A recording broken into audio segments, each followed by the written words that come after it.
Okay, yesterday I mentioned the Star Chamber when it came to the Kennedy assassination. So, I mean, if you don't want to believe in a conspiracy, that's fine with me. You don't have to believe in it. That's okay. I'm not going to lose any sleep over it.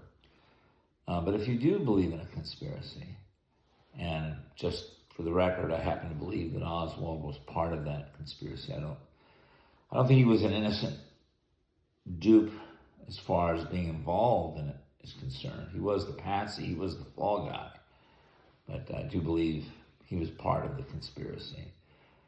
And he was certainly smart enough to figure out what was going to happen, even if they did use him.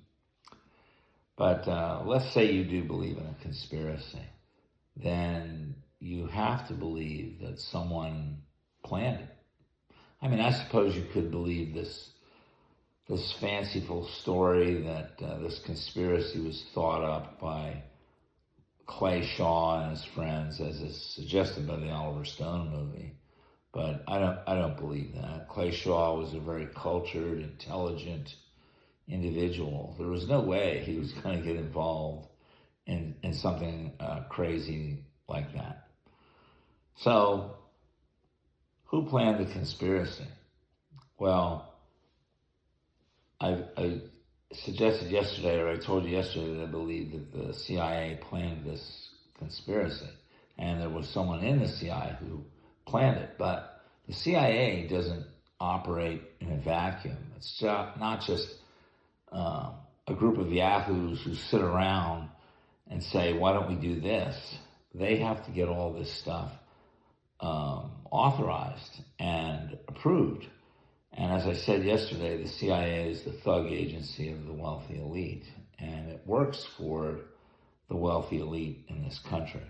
So somebody had to approve that. Now, there's a lot of wealthy people in the United States, so it'd be impossible for them all to come together and say, well, let's get together in this room and let's make this decision as to what's going to happen. It doesn't work that way. You have a lot of wealthy people in the United States, but generally they're all connected in forms of social groups and trade organizations, sitting on corporate boards and things like that. And that's how you connect the wealthy elite. And many of the wealthy had no idea what was going to happen, but they probably weren't unhappy that Kennedy was assassinated.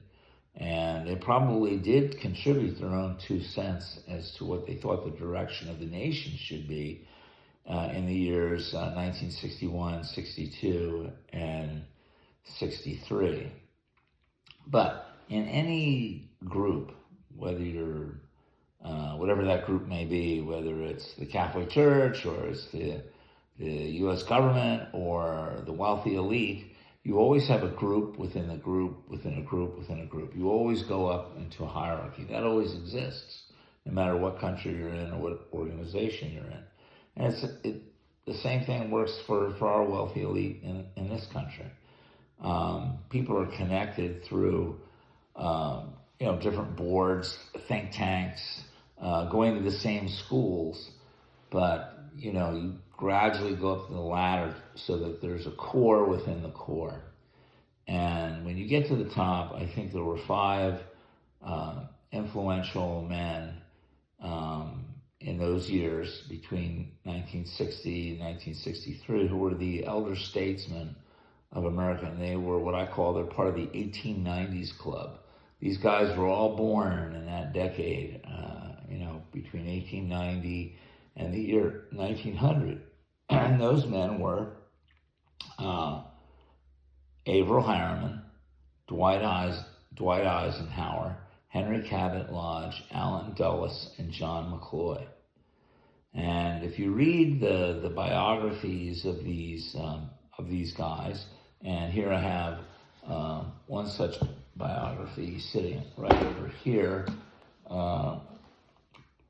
called Spanning the Century, and this is the life of W. Averell Harriman, and there's many books written on these guys. one book on Henry Cabot Lodge is entitled The Last Brahmin. Okay,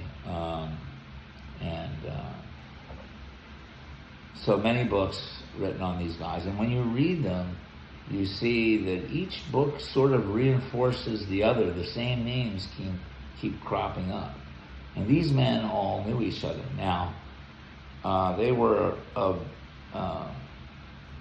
some were of a different political party, but that didn't really mean anything to them because they were the founders of the corporate party, which is where you carve out the center of both political parties, the Democratic Party and the Republican Party, and you create this corporate party, but you maintain the illusion that there's two parties. And many of these guys, or one of these guys, John McCloy, worked for both political parties.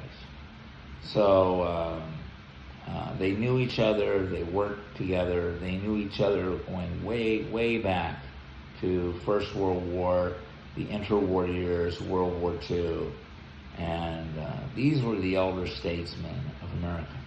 Now, if you're going to decide to kill the President of the United States, and let's say you're just a junior guy, you're not going to go do that on your own. You're going to have to get approval from the higher ups.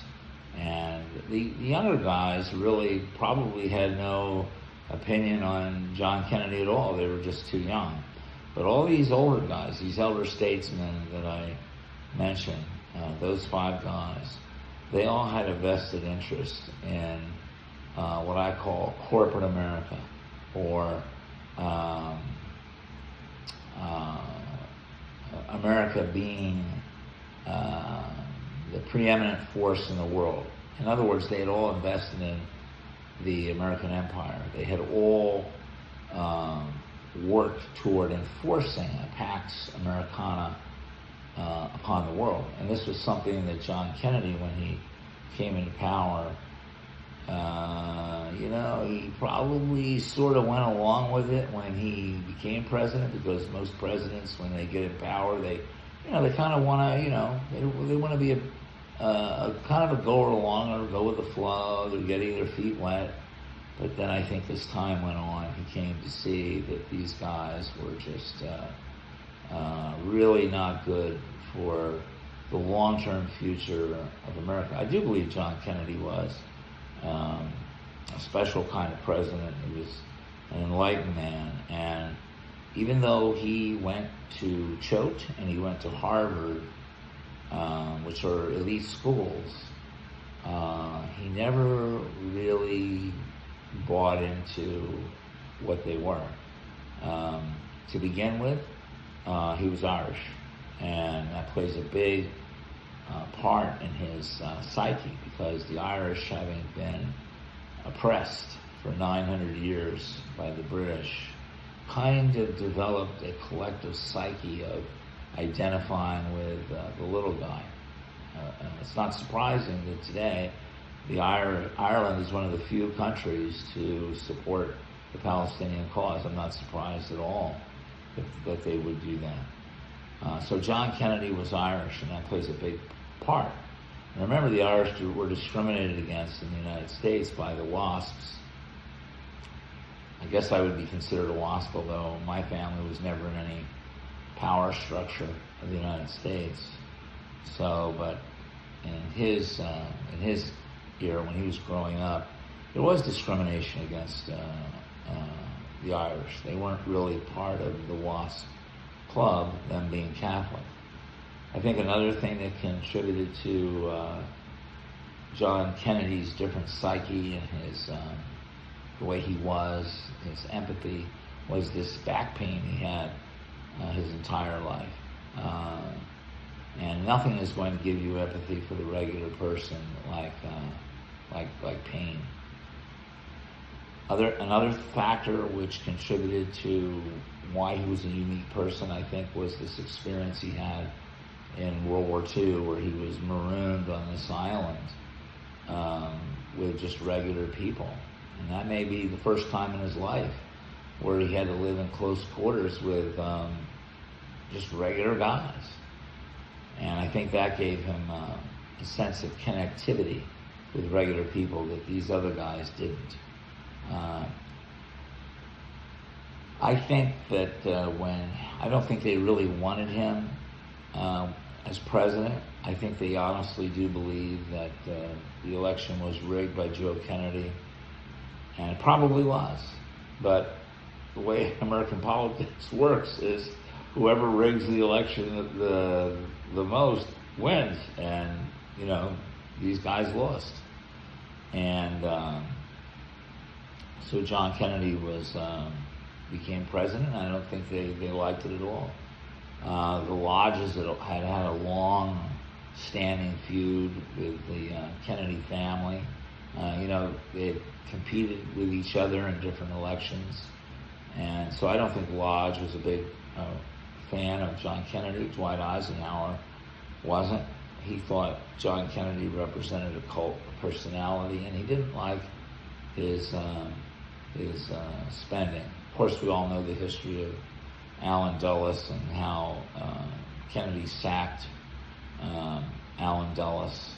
I don't think that sat well with powers that be. You have to just think of yourself as Allen Dulles and the mindset of these guys. Here they were born a full 20 to 30 years before John Kennedy. And here comes this young whippersnapper who comes along and he says, we're not going to enforce the Pax Americana upon the globe. And then he starts putting programs in motion which go against this Pax Americana. He has this program in Central America called Alliance for Progress. I don't think they were too wild about that. These guys had oppressed the people of Central America. Dwight Eisenhower overthrew Arbenz in Guatemala in 1954. Allen Dulles and his brother had a conflict of interest in being, I believe they were shareholders of the United Fruit Company, which owned most of the land in Guatemala. And what was Arbenz's crime? He wanted to give a small piece of land to the peasants in Guatemala. And that was too much for the United Fruit Company. That was too much for Allen Dulles. So they got rid of Arbenz. So, the powers that be, these 1890s guys, they weren't too wild about John Kennedy. And then John Kennedy was, unbeknownst to him and unknowingly, mucking around in the affairs of Indonesia. And Dr. Gregory Paul Grant has written a fascinating book on what was going on over there.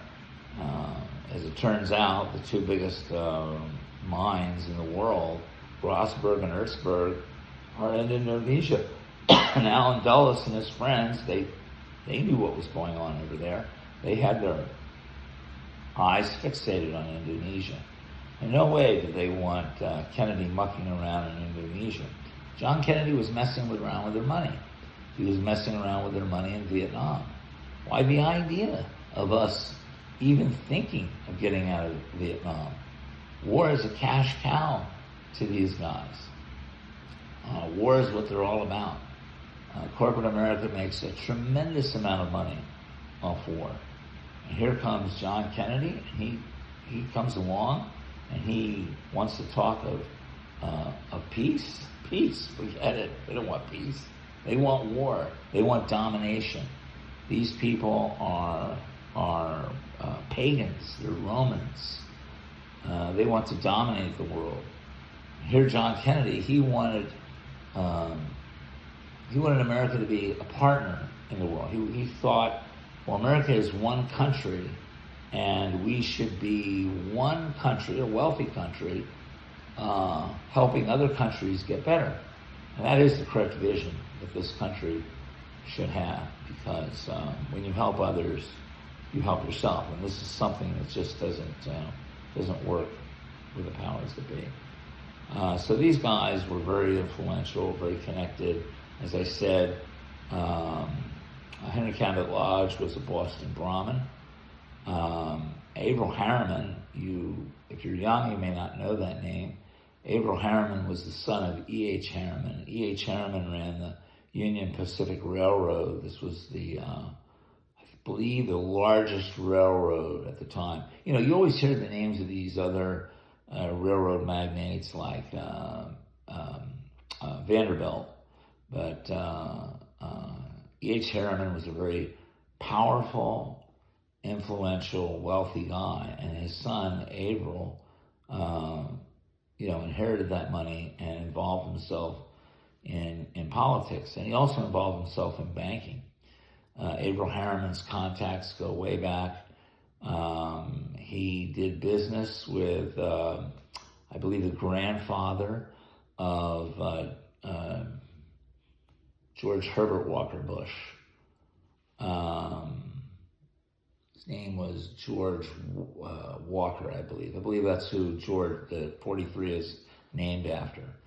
And they were in the pony business together way back in like the 1920s, because Averill Harriman was a polo player and he was interested in horses. And so he linked up with this guy, George Herbert Walker, and they were in the pony business. And then after the Great Depression, before the Great Depression, Averill Harriman and I believe his brother Roland and another individual started Harriman Brothers, which was a banking institution. And they later merged with an older bank called Brown Brothers, and it became Brown Brothers Harriman. And that's where Prescott Bush comes into the equation. Prescott Bush worked for Brown Brothers Harriman. And so you have the Union Pacific, you have Brown Brothers Harriman. There was a guy named Robert Lovett Sr., then Robert Lovett Jr., who worked for Union Pacific, and Robert Lovett Jr. became an important player in politics. And Averill Harriman had other contacts as well. He went to Yale. He was in Skull and Bones. A few years behind him was a guy named Dean Acheson. And Dean Acheson later became the Secretary of State under Harry Truman. And so Harriman and Acheson knew each other because they were both scullers, those rowers, and I believe that Harriman was Acheson's coach when he was at Yale. So there's a lot of connections between these guys. And these guys sort of like, the rich know the rich, they intermarry, they know each other. Now, John McCloy, he is another guy you don't hear too much about. John McCloy came from very modest means, just like Eisenhower. These guys were born either poor or middle class. And I think that John McCloy was more middle class, but definitely not part of the elite group. He was born in Philadelphia. And but his mother was a hairdresser, and she was a hairdresser to many of these wealthy elite people. And so they helped young John, in his career, advice and mentoring him. And eventually John McCloy went to Amherst, and then he went to Harvard Law. And, he was very impressed with wealth and power. And he became a very important person in this country as far as, the direction of this country and prosecuting this Pax Americana upon the world. John McCloy also, even though he was a lawyer, just because you go to law school doesn't mean you abide by the law. And John McCloy, he always kind of stretched the law a little bit in the favor of the wealthy, powerful elite. He engaged in illegal wiretapping during, I believe, World War I or the interwar years. And he was responsible more than anyone for the internment of the Japanese in these little camps during World War II. And he was on the Warren Commission, too. That's another thing that needs to be pointed out. The very people who were opposed to John Kennedy sat on this Warren Commission, and John McCoy was one of them, and Alan Dulles was another. So I'm just trying to give you a flavor of who these people are. And if you read the biographies of these people, you can read The Brothers that Stephen Kinzer wrote. You can read this book, Spanning the Centuries, I believe it's by Rudy Abramson. Kai Bird wrote another book called The Chairman about John McCloy. And I have another book here I wanted to just mention. It's called Battling Wall Street, the Kennedy Presidency. And this was written by Donald Gibson, and this is a very good book, and it sort of brings everything together.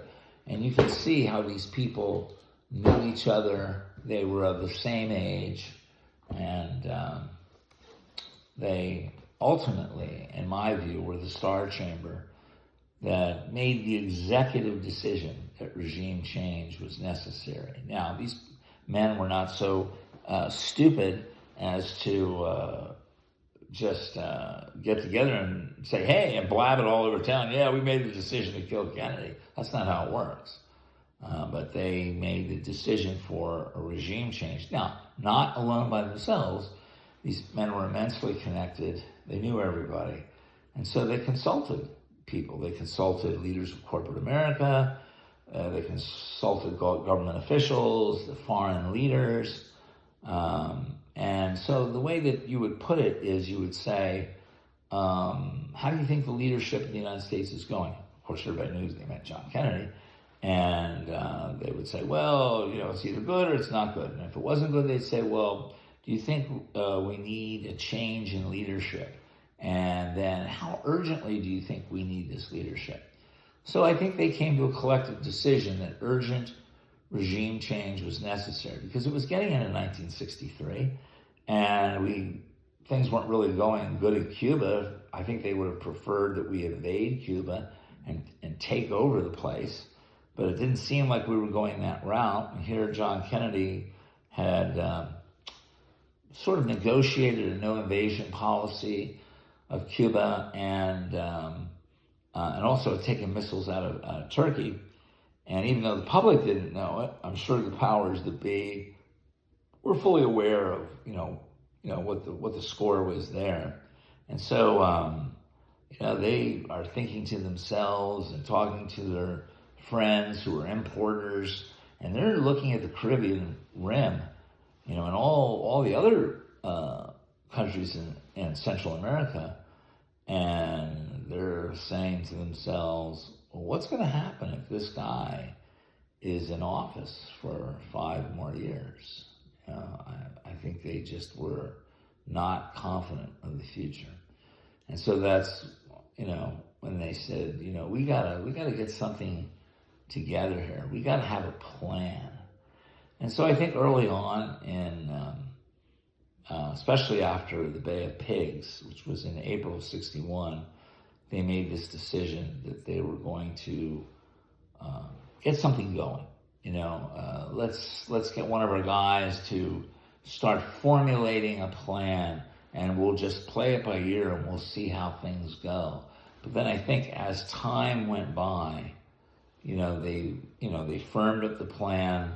Even though they didn't know what the specific plan was, they kept on top of things, and they would just meet on an informal basis and discuss things, and then make that decision finally that they had to go through with it. And like I said in a prior video, I think the speech in June of 1963 at American University where John Kennedy states, we do not wish to enforce a Pax Americana upon the globe. That was it. That was the final nail in the coffin. And that's when they said, no, we're moving ahead with this. We're not going to have any other world except a world where America rules the world. And they won. They killed John Kennedy, and you now live in the new world order that they created. So when you hear people talk about the new world order, that's not something that's coming. You're living the dream, baby. It's right here. This is it. And it's, to me, I don't know if you're young, maybe you like it. Maybe you like this dysphoric corporate world where America runs all over the world. It kicks butt and murders people at will. But I don't like it. I don't like this superstar celebrity world where people throw their hard-earned money at these celebrities who make hundreds of millions of dollars now. You look at the NFL quarterbacks making $60 million a year. You have singers who are worth $1 billion. And yet, at the same time, you have people lining up at food banks, or you have people who are struggling to make $20,000 a year. Well, this is all a product of the New World Order. And I don't think it's good for us. I don't think it's good for the country. I think these 5 men in this star chamber, they really broke the back of the American Republic. And you now live in the American Empire. That's the same thing as the New World Order. Same thing. All right, well, I hope that was helpful to you. Boy, that sure went over the time limit that I wanted to give it. But let's just give you a taste of that. And then in future videos, I'll try to go into more detail of these guys and who they were and how they were connected. Okay, thank you.